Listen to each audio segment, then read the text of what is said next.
Pois bem, nosso assunto é alergia e alergia associada a esta estação da primavera. E esse ano, como todos estamos sentindo na pele, né, está um pouco atípica, uma primavera aí com temperaturas que se assemelham ao verão. Para falar sobre isso, estou aqui com Pedro Gabriel, médico veterinário. Pedro, alergia e primavera são coisas que são associadas ou não? Sim, porque geralmente primavera tem muita flor. Muitos animais têm alergia ao pólen de algumas flores, como alguns podem ter alergia à grama, podem ter, querendo ou não, a pó também, né, a poeira. Insetos, agora aumenta o número de insetos, como abelha, formiga, tem alguns outros insetos pequenos que podem causar uma alergia. Geralmente esses insetos eles acabam causando uma alergia através do contato deles mesmo com a pele do animal ou através de picada. Como no caso do pólen, pode ser uma alergia por inalação desse pólen ou em contato direto com a pele do animal, ou os olhos também. Esse tempo seco, ele é um agravante ou não?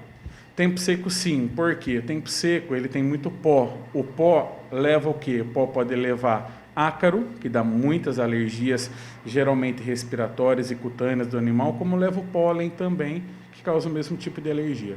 Agora, como que a gente percebe, né, que o nosso animal foi acometido por algum tipo de alergia? Quais são os sintomas que ele apresenta?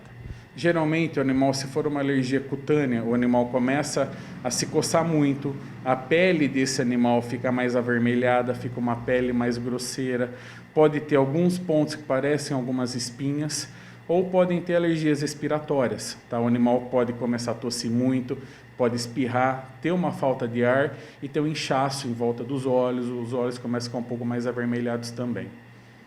De alergia que é diferente de uma alergia provocada por alimentação, por exemplo.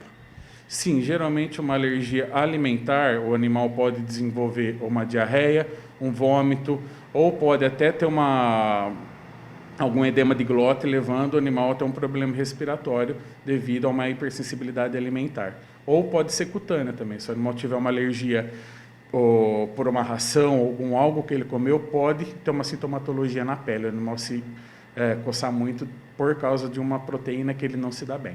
Então, quais são os cuidados, né, que o proprietário, né, o tutor desse animal tem que tomar?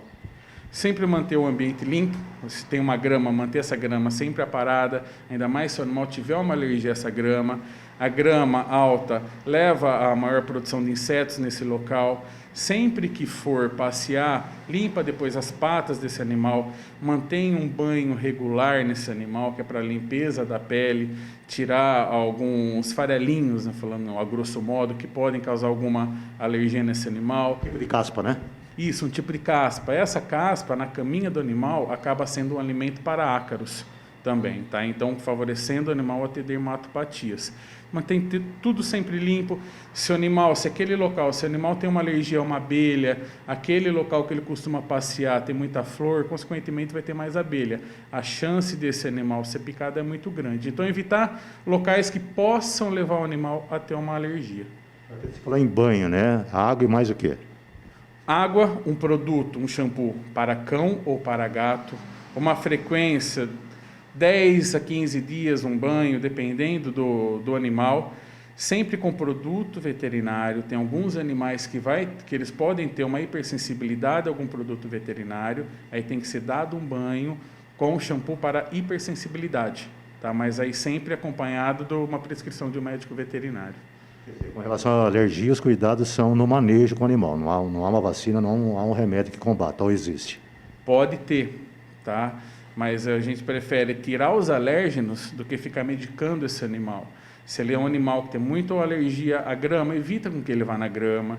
Ele tem alergia a tal planta, a tal flor, evita que ele vá naquele local. Se ele tem uma alergia, tem muitos animais que têm alergia à picada de pulga, a picada de um carrapato. Então, sempre manter esse animal livre de ectoparasitas para que não ocorra o problema com dermatopatias nele. Tirando a alergia de lado, né? Evitar que o animal se acometa com alergia, aí vacinação sempre, né? Contra as outras doenças. Vacinação sempre, tá? Sempre manter a vacinação em dia desse animal, ainda mais as pessoas que acabam passeando com esses animais. Por quê? Contactantes, você vai contactar com o animal de rua que a gente não sabe a procedência, não sabe se esse animal tá doente ou não. Então, mantendo a vacinação em dia, o risco desse animal sofrer uma doença é menor. Uma recomendação a mais sobre alergia, principalmente agora na primavera? A recomendação, sempre esse animal limpo, ambiente limpo. Reforçando, evitar locais que possam levar esse animal a ter uma alergia ou respiratória ou cutânea. E sempre ficar de olho. Começou a espirrar, começou com uma secreção ocular, se coçar muito, procura o médico veterinário.